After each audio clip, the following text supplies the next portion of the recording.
So I would like to talk about compassion today, and it is one of the great ideals of Buddhism. Some people associate Buddhism with compassion and wisdom, and and I could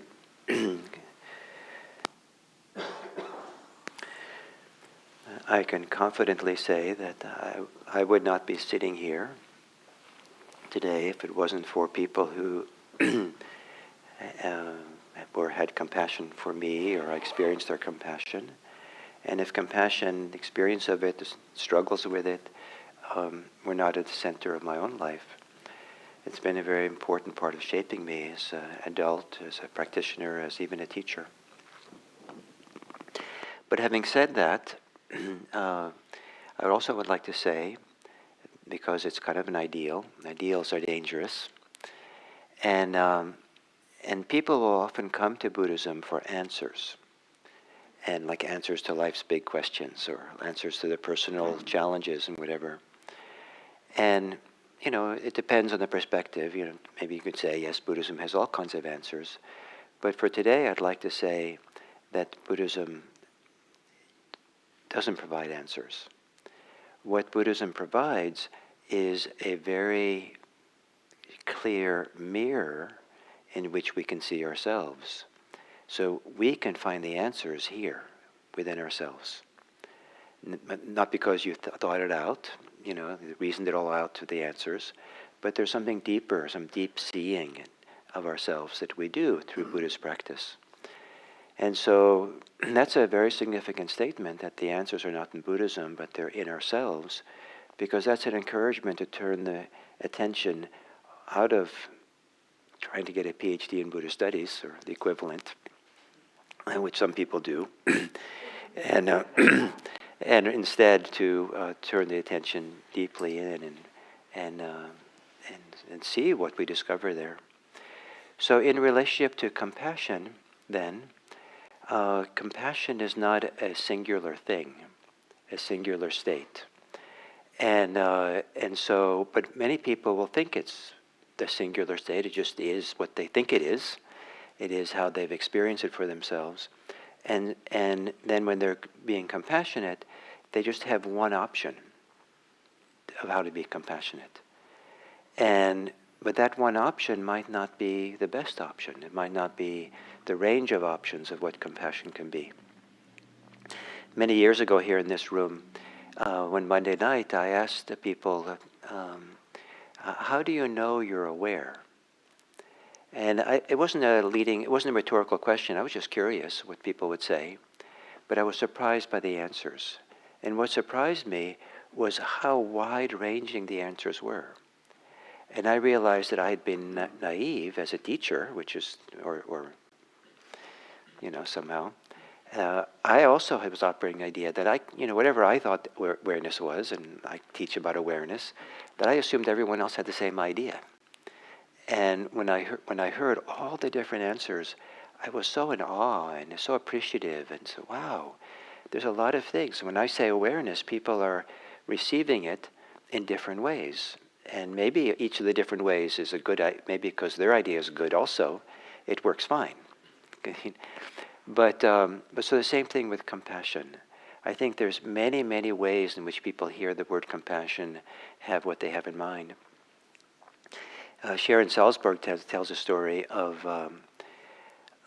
going to Russia and teaching in English with a translator. And she would use the word compassion in a talk, the kind of talk maybe she would give in the United States, a talk that usually had people kind of inspired when they heard the word compassion. And you could tell by the audience expression. And when the translator translated into Russian, everyone got sunk and depressed looking. And so finally she asked, what's this word you're translating as compassion? And I don't know what it was exactly. Her book that she wrote about it in says it, but it was like maybe misery. And so the reference point for what compassion is different. And in fact, the same thing is true in Buddhist languages. The word karuna, or the way these words are translated or understood, are very different than some of these other Asian languages than the English word compassion. And if it was translated more like how people understand it, I think some of us would maybe not be so, it wouldn't quite click for us English speakers. So that's a way of saying that maybe many things are compassion, but the emphasis of the talk today is you're welcome to have compassion as you think it is, maybe. But rather, what I want to stress today is not what compassion is, but what compassion is accompanied with. So maybe there's an ecology of our hearts, our minds, and that ecology comes along with all kinds of different species, or and maybe compassion is just one of those species. And how that species operates in a particular ecology depends on the other species that are there. There might be a lot of invasive species which are causing a problem, and or there might be other species that gone extinct, and that causes a problem. So there's all kinds of things that might accompany compassion. So what accompanies your compassion? What accompanies your care, your love for other people or for yourself? And that, I think, part of the kind of the opening up, what is this? And the other thing is, what are some of the inner mental activities, qualities, states that contribute, that are the foundation for you to be compassionate? And as I've taught recently on YouTube at 7 a.m., there are different kinds of awareness that people have, just like I pointed out in the beginning, that different people say different things as awareness. But we actually have many things that could be awareness, many ways in which we attend, many ways in which we have attention for different things.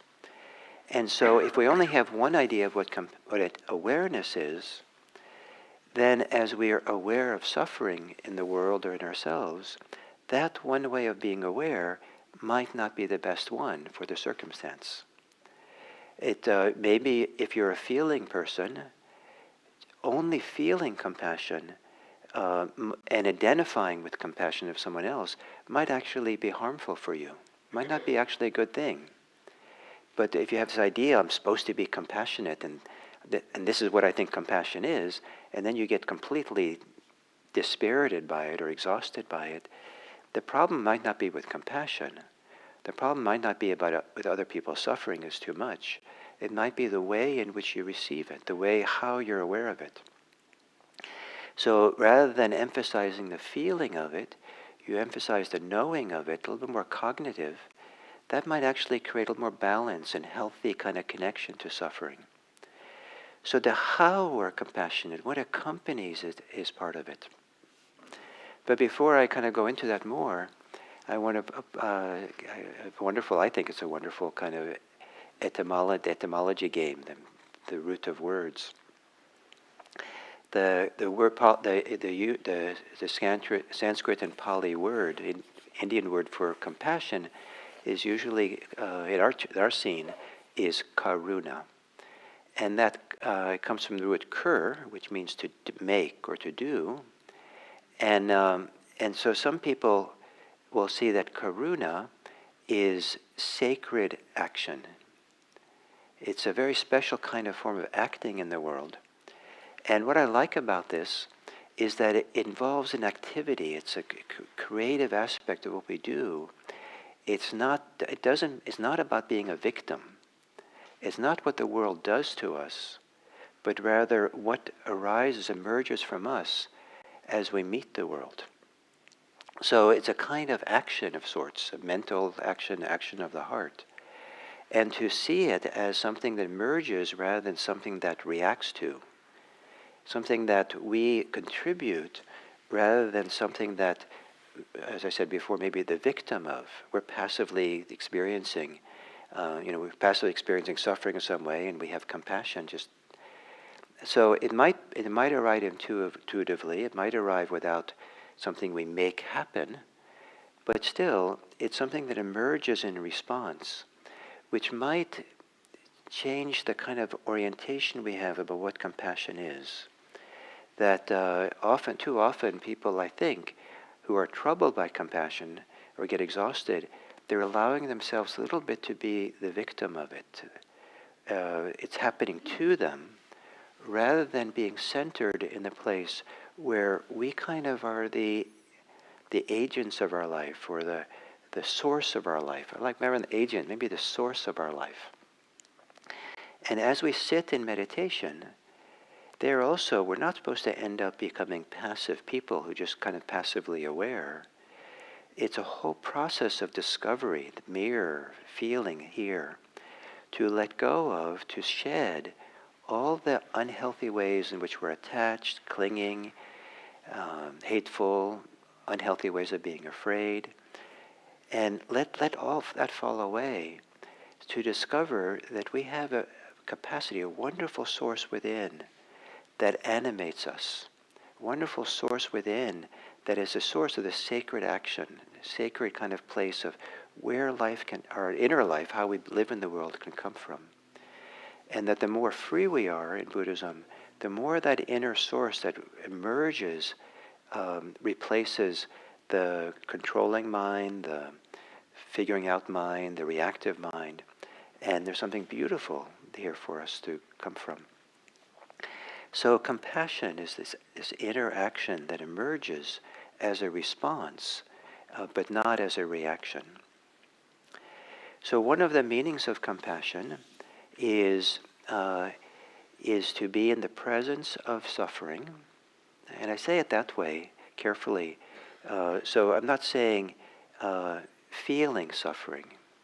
Empathy, as wonderful as it might be, also has many meanings. And sometimes empathy, people interpret it, I have to feel what other people are feeling. And if we're straight out equally feeling their suffering in the same way they're suffering, we're feeling their suffering the same way they're feeling it, we're in trouble. It just, if it's, it's so, are we supposed to feel as bad as they are? No, that's not the point. So for some people to feel someone else's suffering, how do we be present for it, to be attuned to it, not to ignore it, not to be at distance, not to kind of hold it at bay, but to be attuned, to be in harmony with it, to be present for it, is a very different kind of language and experience than to feel other people's suffering. Now, some of you might find this troubling that I'm saying this, and maybe your way of feeling, it just works really wonderful, because again, there's many ways in which people feel the word, right? You have to feel sorry for Dharma teachers, I hope. Because we have to use words. And that's why you should feel sorry for us. Because, and words have definitions. And definitions are, different people have different definitions for words. And so we might miss you, or we might be partial, we can't say it all, or something. So you might have a wonderful way of feeling that works fine and keeps you in balance. But in terms of this mirror that Buddhism is, what I'm teaching here about, maybe this is a mirror for you to look. The way that I feel other people suffering, is that really the best way? Is that being attuned to myself and others? Is that being in harmony with it? What does Gil mean by harmony with suffering? So that's a good mirror to consider. Rather than just feeling, what would it mean to be in harmony with it or attuned to it? And one of the things I'd like it to mean is you're not a victim of the suffering. That you're not taking on it as a burden. You're not caught up in taking responsibility for it, which has been, maybe still is a little bit, my Achilles heel. To feel responsible, I have to do something here, and it's up to me. And if that's what comes along with the feeling of suffering, feeling it, that is not really, in the big picture, so healthy. So part of the definition I'd like to offer for compassion is to be in the presence of suffering, ourselves and the suffering of others, and to have the aspiration for it to end, the aspiration for it to come to an end, and kind of to limit it that simply. What's lacking in that definition of compassion is doing anything about it, the action part. So I would like to bracket that for now.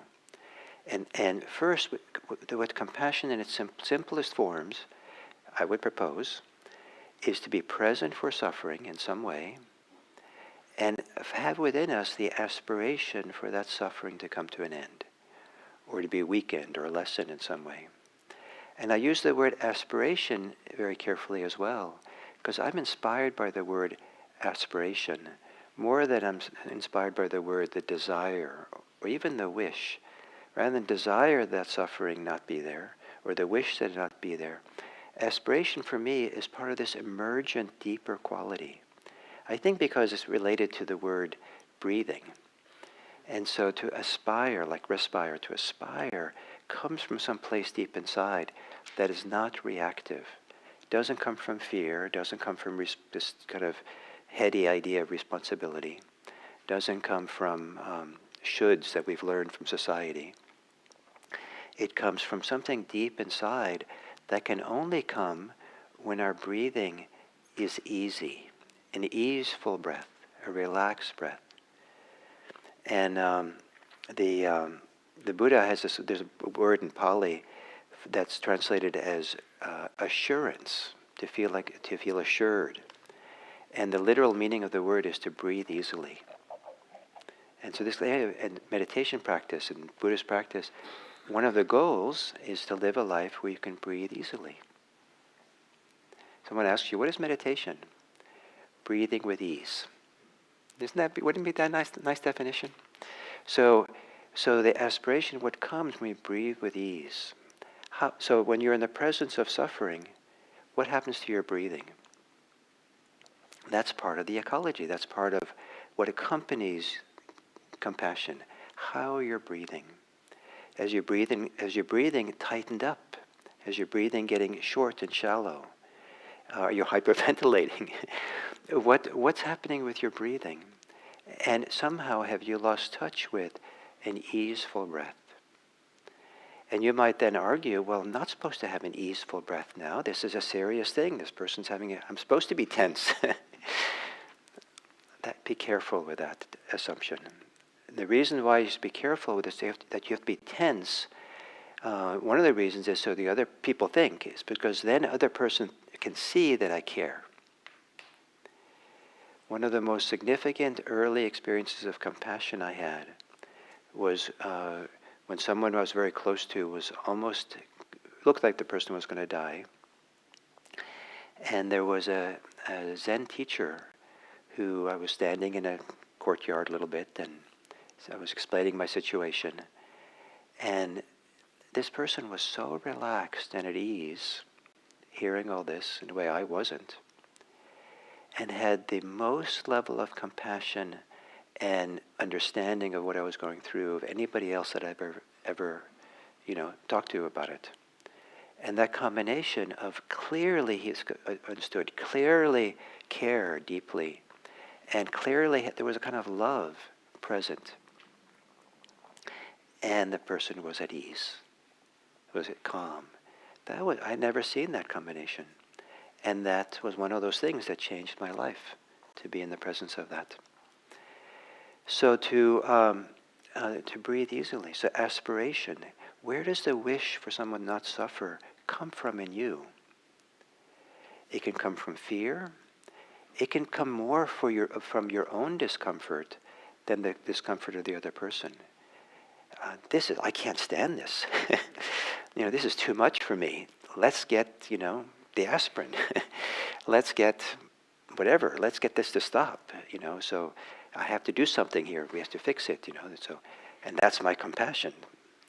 I can guarantee that if you're too overtly acting that way, you're probably not helping the person you're trying to do. It's mostly about yourself. So this breathing easily is the aspiration. And then what else does it come with? this being present for others, what else is there in that presence, in that attention? The aspiration, what else is there? It's not uncommon that it can come with a lot of conceit. Maybe not the kind of conceit that we talk about, that person's conceited, but a lot of self-concern, how we look to other people, how we appear to them, and how they judge us, and what they'll think of us, and what I'm supposed to do, and what kind of person I'm supposed to be, and I'm supposed to be compassionate, like, I don't know, someone. And so there's all this selfing, all this self-identity, all this self kind of concepts that are coming into play that are making the whole, that's kind of muddying the water, agitating it all. That makes it hard for the easy breathing, making it hard for it to kind of just flow in some natural way. So I think for many people, this idea of self and me experiencing it, me doing something, is complicated because it's a magnet for ideas we have about what it's supposed to be a good person, what it's like to be a bad person I'm not supposed to be. And are all those things, can they be shed? Can they be let go of? Maybe not easily, but if you keep doing a regular practice of meditation, you'll learn how to drop some of all this extra baggage that we carry around so much. Often extra baggage around self.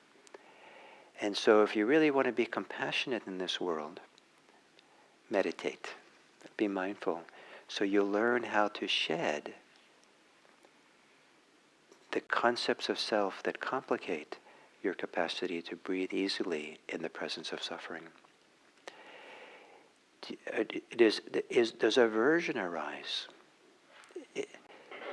Some people have so chronically or so consistently have aversion in their life, they don't even know they have it. And so their idea of compassion is inseparable from having some aversion. It might be aversion to the suffering, not the person, but it's there.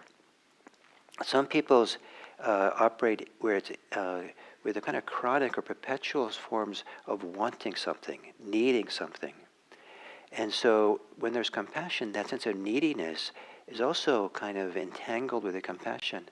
But it's not even, we don't see it because we have no experience. It's invisible to us how much we're always operating with desires all the time. And this again is why mindfulness and meditation is so helpful. As we get quieter and stiller and more stable meditation, what we start seeing better and better, the inner drives of aversion, of hostility, of anger, the inner drives of desire and neediness that might be there. And when we see it better, that's good news. Most people think it's bad news. It's good news because if you see it clearly, then you start becoming free of it. It might still be there, but it doesn't have to influence what goes on. So even just what I've said so far is explaining that a different way of being with compassion than maybe have you ever thought about. It's practicing with it. It's taking a second look. It's stopping with it. It's something not just to assume is one thing, and you have to do that one thing and be that way, but it's actually something to stop and take a good look on. Have the mirror of mindfulness. Really, what is this? What's going on when I'm compassionate? What definitions of self are complicating it? What's happening with my breathing? What are the desires and aversions that are operating? What are the fears that are operating with it? And how do they influence the compassion? What is my confusion and doubts? Are there confusion and doubts in it? And so, to look at this. And then on the more kind of healthy side of it, which is what I talked about this last week at 7 a.m., is is there wisdom operating together with the compassion? And the wisdom is to really look at how we're aware, look at how we're engaging, to recognize what direction are we moving? Not what's happening to me, but what direction am I going here?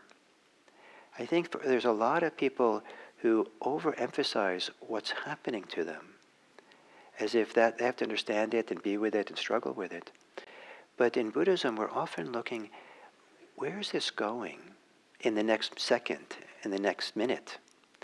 So if I really hate if I really feel like aversion to my confusion around the suffering I'm experiencing, if I kind of get caught up in that aversion, I have to fix things there, I have to change things, I better, whatever. I can immediately, with wisdom, you can immediately sense, oh, this is going in a bad direction. This is going to make me more tense. This is feeding aversion. If instead you see that, yes, I'm full of confusion, but if I bring mindfulness to the confusion, that's going in a better direction for the next few seconds. Oh, look at that. So to bring wisdom to bear on our compassion, and the shorthand of what I taught for the last 5 days, is to have these questions. Where is this going right now? What momentum? How is this leaning? And then by seeing clearly that we always have one of two options.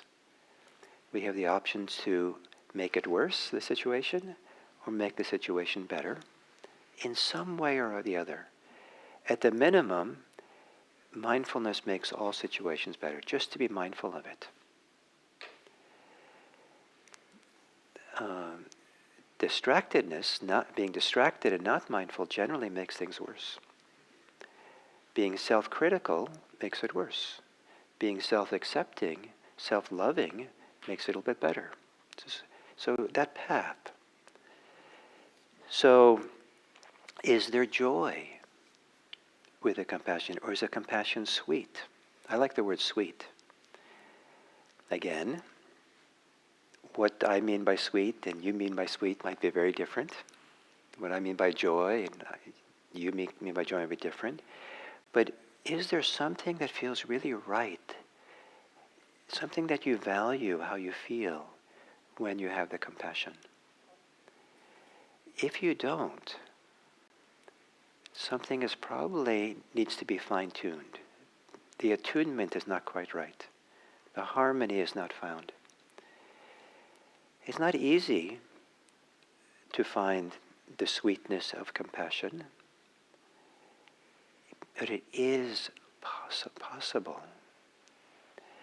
And so if you start kind of looking, there's more to compassion than just a singular idea. Compassion has these things accompanying it. And those accompaniments make a big difference. So is there sweetness? Is there some degree of tranquility? Is there some calm with if you're tense, probably it affects your breathing. If you're tense, probably that compassion can't be so attuned and in harmony with the situation you're in. Is there some equanimity? And equanimity here I define as non-reactivity. Doesn't mean non-responsiveness, but reactivity is this kind of, is in Buddhism, reactivity is not healthy. This emergent responsiveness is a whole different animal that we're looking for. That can only really happen well when the breathing is easy. Imagine that. Breathing in an easy way is like one of the great keys to a good life. It's a key to wisdom. It's a key to finding our way in this life. But it's to say it is so simple, but to do it. Breathing is one of those great mirrors. We're always looking for mirrors in Buddhism to really understand, because the answers are here in ourselves. And breathing is one of those mirrors. So, so all this that I'm saying today is before you act. So that's a big list of things to do. Gil, someone might say, that's, You telling me to go spend the next, 2 hours going through a checklist before I help my neighbor who's, needs groceries? I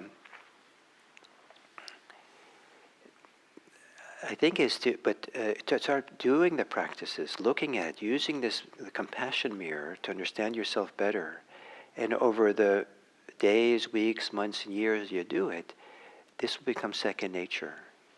Some months you'll be focusing more on your breathing, some months more on the sweetness. So, you begin finding your way with it. And this is a practice that will develop and mature your compassion over the years that you do it. And it'll become second nature. And if the person needs to go to the emergency room, don't go through the checklist of all these things. Don't worry about if your compassion is off. Just take them to the ER and then deal with it later yourself. But the idea is to become wise, really wise about what compassion is. So when the aspiration for the suffering to end is in a time and place where you can act from a really good foundation. And so maybe you become for someone else what that Zen teacher was for me. It turns out that what you do for the person will change their life less than the fact that you were able to be there in a caring, loving way, really present understanding, and have a deep sense of ease, palpable sense of ease. And that those all came together in such a way that, wow, is this possible in this life? And maybe you'll change someone else's life. Maybe you manage to get them their groceries or to the ER. But how you did it was what changed their life, not that the fact that they had more food to eat, or that the doctors, helped them out in something. So I think it's a sacred work, this work of looking deeply and practicing with our response to and our presence to suffering in the world. And our compassion, our care, our kindness, our friendliness, it's sacred work because it's it's sacred because it has a lot to do with our connectivity with other people, how we live in the presence of others, and that bridge, those relationships that we have, if that's not sacred, I'd like to know what you think is. And maybe we're both right. But it's a sacred work to find an attunement and harmony and aspiration in the world of compassion and suffering. May you find it towards yourself. May you find it towards others. And may all of us be nourished by the sweetness of compassion. Thank you. So we have about 5 minutes before we, scheduled ending. And then I'm going to go up to pretty quickly after that to set up for this community meeting we have. But if any of you would like to have a comment or a question about any of this, especially if you feel like you'd feel unsettled without asking it. Or you have a testimonial about compassion.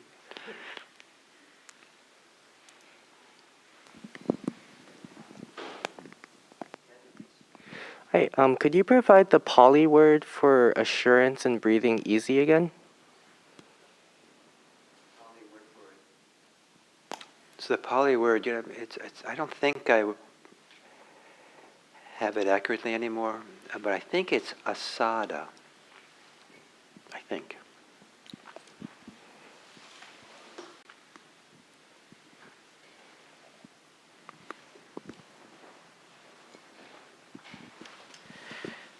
Your story actually reminded me of something that just happened in the last year. My father-in-law had a heart attack, and my husband, of course, was distraught over it.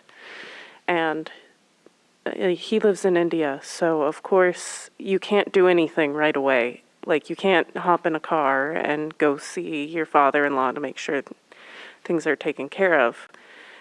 But that's, of course, what my husband wanted to do, was like, find the flight and like, let's go as quickly as possible. And I said, wait, just take a deep breath.